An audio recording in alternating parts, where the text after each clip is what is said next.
আল্লাহ রাসূল ইসলাম চমৎকার একটা কথা বলেছেন, সেই বুখারীর বর্ণনা। রাসূল ইসলাম বলেছেন, দুনিয়ার চলতি পথে আমাদের চলাফেরাটা বা লাইফস্টাইলটা যদি এমন হয়, দেখবেন যে ইউ উইল বি হ্যাপি। রাসূলুল্লাহ সাল্লাল্লাহু আলাইহি ওয়াসাল্লাম বলেছেন, কুন ফি দুনিয়া কাআন্নাকা গরীব আও আবিরু সাবিল। এই দুনিয়াতে তুমি এমন ভাবে চলো যে তুমি গরীব। গরীবের ভালো বাংলা কি? মানে এই জায়গার লোক না আর কি, এটা চেনা আরেক জায়গার। স্ট্রেঞ্জার ইংরেজিতে মানে as if you are a stranger here. হ্যাঁ, মুসাফির হতে পারে।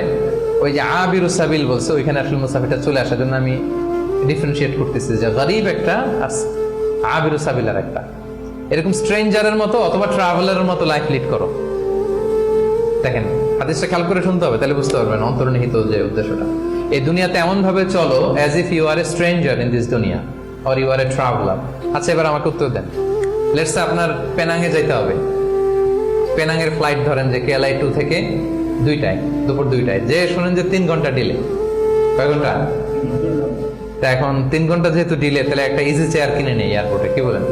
একজন করলো কি, ইজি চেয়ার একটা কিনে নিল।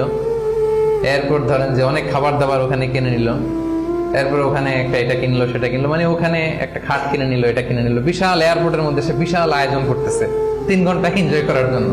কোনো পাগলও কি এমনটা করে? কেন করে না? কারণ আবিরু সাবিল, সে তো ট্রাভেলার। 3 ঘন্টা তো কোনো রকম সূরাতে যে একটু নামাজ পড়তে পড়তে অথবা একটু কোরআন তেলাওয়াত করতে করতে অথবা ক্ষুধা লাগলে একটু কেএফসি তে ঢুকে একটু ফ্রেঞ্চ ফ্রাইস খাইতে খাইতে তো চলে যাবে, কি বলেন? এভাবেই তো আমরা কাটাই। আমরা ফ্লাইট ডিলে হলে কি করেন বলেন? 3 ঘন্টা ফ্লাইট ডিলে হয়েছে, এয়ারপোর্টে কি করেন? কিছু জরুরি ফোন কল আছে, সেরে নেই নাকি?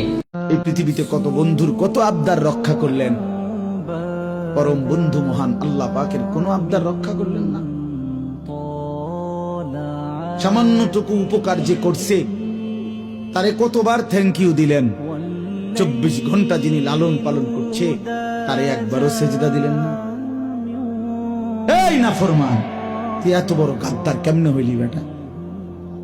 কে নামাজির চাইতে বড় গাদ্দার আর কে হইতে পারে?